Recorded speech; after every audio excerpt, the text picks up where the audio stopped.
If you want to know how to pack personal item only, then today's video is for you, because why would you want to pack carry-on only when you can pack personal item only, which is even lighter? Actually, that's a rhetorical question. There are many instances where I would prefer to pack carry-on only instead of personal item only, but lately my husband and I have been weekend warriors and traveling on the weekends, taking quick weekend trips, which has enabled me to pack as light as possible in just one single backpack. I did this for the first time about a month ago, and I've done it several times since. So today I am showing you all of my tips and tricks that I've learned in the past several weeks of packing personal item only, what has worked, what didn't work, and what I would change to help you pack personal item only even easier. And I also want to start with a little disclaimer that my destination makes a big difference in how light or heavy I pack. Also the season. There are a lot of different factors that play into whether or not you can probably pack personal item only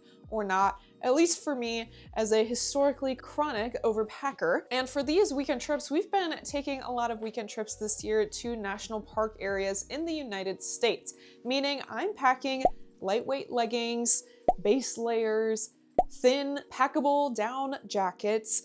I'm packing a lot of packable, lightweight, thin clothing that makes a huge difference when I'm packing in a single backpack. Whereas if I was going somewhere else where A, I needed more layers, B, I needed to wear jeans or nice business clothing, C, leggings are not appropriate, that would make a big difference in how light or heavy I pack, right? And whether I pack just a personal item bag or a carry-on as well.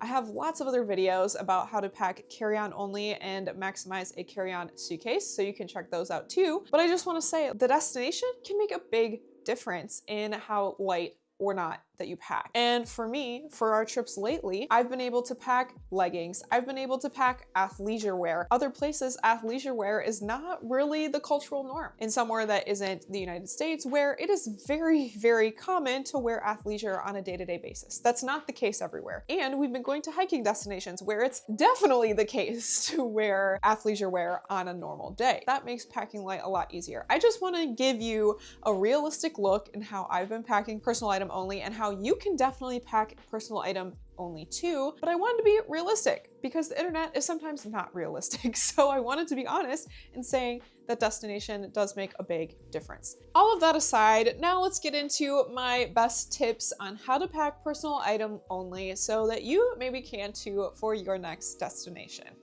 Let's get into it. This is everything that I am planning to pack in this backpack for this trip. We have all of my clothes, pajamas, I have a puffer jacket back there, lightweight sweatshirts, leggings, socks, snacks, a wallet with my ID and credit cards, glasses, liquids case, all of my toiletries, hand sanitizer wipes, noise canceling headphones, lens wipes, my portable handheld fan, very minimal chargers, and my laptop. Snacks are a must for me because I'm on a pretty restrictive diet for my skin, as some of you probably know from my other videos, and it is really difficult to find skin and acne safe food in gas stations, restaurants, and fast food when I'm traveling. So bringing extra skin safe snacks is imperative for me on trips, which is why all of those snacks are essential to add to my personal item only bag. But if you don't mind eating on the go, then that is extra space that you'll have in your personal item for all of your other stuff.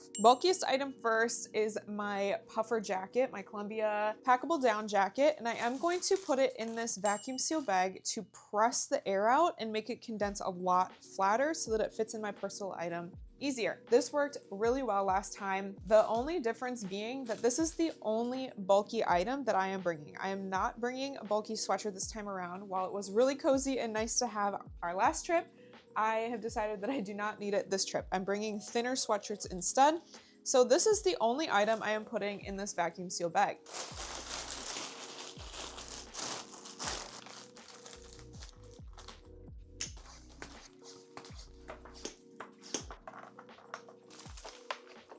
If you're trying to pack as light as possible and you're packing winter gear or any bulky gear, then vacuum seal bags are going to be your best friend. Look at how flat this vacuum sealed up It's a big puffer jacket, and or you could wear your bulkiest items on the plane. I've definitely done that before. This time around, I just would prefer not to wear my winter coat on the plane, which is why I vacuum sealed it instead. Let's set this to the side for now and pack our clothes in one single packing cube. Starting with my bulkiest items, I have a couple base layers. I have one base layer and one thin sweatshirt for hiking. And I'm going to roll my clothes into the packing cube from the bottom up, rolling it very tightly, as we saw in my best way to pack packing cubes video. I did a testing all of the different methods for packing a packing cube, and rolling definitely came out on top. So we're going to roll all of our clothes into this cube, starting with the bulkiest items. Side note, I got this really pretty base layer for $5 from Sierra, and I just love the color. I think it's so pretty. Next, I have 2 pairs of leggings to pack for our 2 days that we'll be there.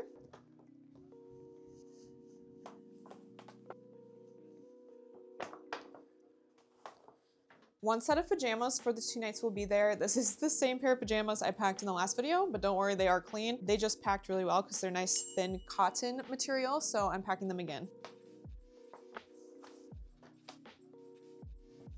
And the nice thing about rolling is that it leaves you with all the little crevices in the side to shove your pajamas, your socks, bras, underwear, and anything else that doesn't really matter if it gets a little wrinkly. Then, because we have a little space on top before we close this packing cube, I am going to put this pressed down puffer jacket right on top of the packing cube and zip it up so that it stays nice and organized in my backpack. And just like that, all of my clothes are packed. Now that the biggest item of our personal item is packed, i.e. that packing cube, we can start packing the actual backpack. As I mentioned in my last personal item only video, I did use and choose a backpack that opened all the way like a suitcase, and that was super helpful. I figured that it opening all the way would be helpful, and it was super helpful, especially in the hotels where I could just flip the whole thing open and have it open the whole time I was in the hotel. Everything stayed so organized, and that way I didn't have to go dig deep into my backpack ever to find anything. It was all really easily accessible because the whole backpack opened. So I really like that, so I'm gonna pack it again. Opening the suitcase and unclipping the compression strap because I do like that feature and using that feature. I'm gonna put my packing cube at the base of the backpack because it is my heaviest item. So then I'll have this whole space and even a part of the side of the backpack for the rest of my travel essentials. Now for snacks. This is my next largest item to pack, so I'm gonna pack this next. And I'm packing all of my food for the trip that I will not be eating in the airport or airplane on the way there up here in the compression strap. That's one major thing that I'm doing differently from last time, is that I'm gonna keep out a couple snacks for the airplane and put them in my front pocket when I'm packing my other airport and airplane essentials so that I have easy access, and then I don't have to reach in this bottom section at all when I'm in the plane. Pressing out all of the air out of this bag, or as much as I can, and keeping it at the top of my bag so that it does not get crushed. Clipping the compression straps shut, and we still have a good amount of space to pack the rest of our things. Now for toiletries. Last time I packed all of my toiletries in these 2 pockets, and I thought that was a great idea and use of the pockets. Usually I use toiletry bags like these. This has my liquids, this is all my other toiletries, but because we are trying to be minimal and pack minimal here, all of these toiletry bags take up precious space in our personal item, which is why I'm using these pockets instead, with the one exception of my liquids container. All of your liquids, of course, when you're packing carry-on only, have to fit in a quart-sized clear bag. So I have those packed, and I'm going to pack them at the top of my backpack just in case TSA makes me remove them. Then they are easily accessible without having to dig through the rest of my bag. As for my non-liquid toiletries, I'm going to transfer them from here to these pockets. If you want to see exactly what I'm packing, I did have that in my last personal item only video, so you can watch that. I'm just gonna quickly snap my fingers, and now all of my toiletries are transferred to these 2 pockets. One thing that I did not mention in my last video about my toiletries that I wanted to mention in this one because it worked really well is that today I washed, blow dried, and straightened my hair so that I don't have to bring any hair tools or hair products really on our trip and use my precious personal item bag space for those things because they are large. Hair tools are big and take up a lot of space. All I need to bring for my hair, of course, this can vary depending on your hair texture and style. All I have to bring is a mini hairbrush, and then I tied 2 ponytails just in case I want to put my hair up to the brush.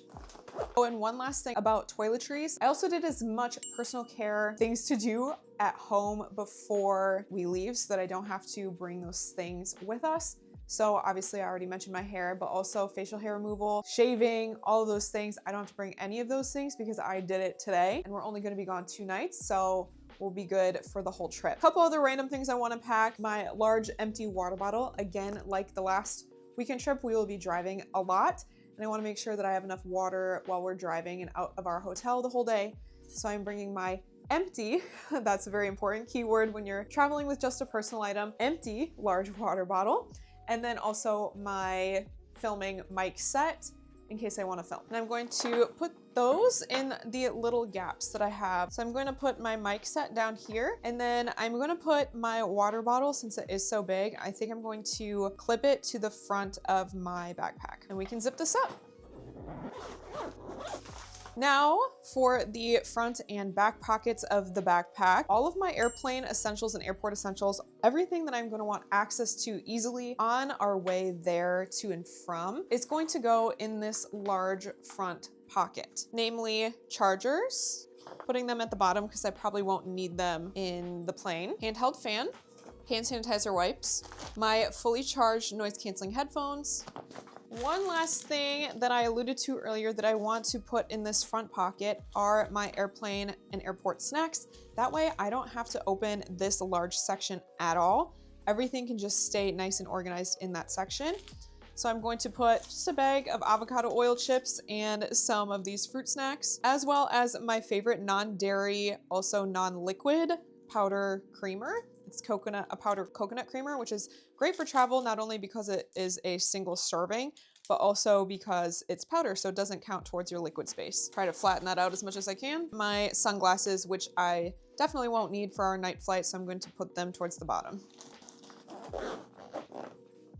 For my wallet, I could definitely and may even definitely put it in that front pocket of my personal item because I will need easy access to it throughout the airport. And in my last video, I put it in a separate belt bag because I had a free carry-on with the airline I was flying with, so I could technically have my backpack and a belt bag. However, this time around, we do not have free carry-on, so we are literally limited to 1 personal item. And like I said, of course I could put this in that front pocket. There is room. I'm looking at the room right now. Instead, because I don't want it on my back, because I need access to it throughout the whole airport process, I'm going to put it in my zipped jacket pocket that I am wearing on the plane. I have a couple jackets slash coats that I really enjoy wearing on planes because they have nice big hoods and zipped pockets.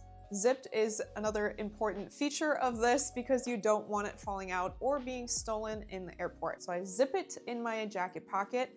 Then when I need it at security or at the gate, I can easily pull it out without having to reach into my backpack. And lastly, just like the last video, I'm going to put my laptop, because I will need my laptop on this trip, in the padded laptop sleeve at the back of the backpack. Also fully charged. And that is it. Again, we packed personal item only, and this time it zipped even easier. There was more room left over in the backpack. So all of the things that I learned the first time definitely worked and were good personal item only packing tips. Let me know what kind of videos you would like to see next on this channel in the comments. I would love to get some video ideas and want to know what you want to see, and definitely subscribe to this channel so that you don't miss those future videos. Now I have to go catch a flight, so I will see you in the next video. Bye.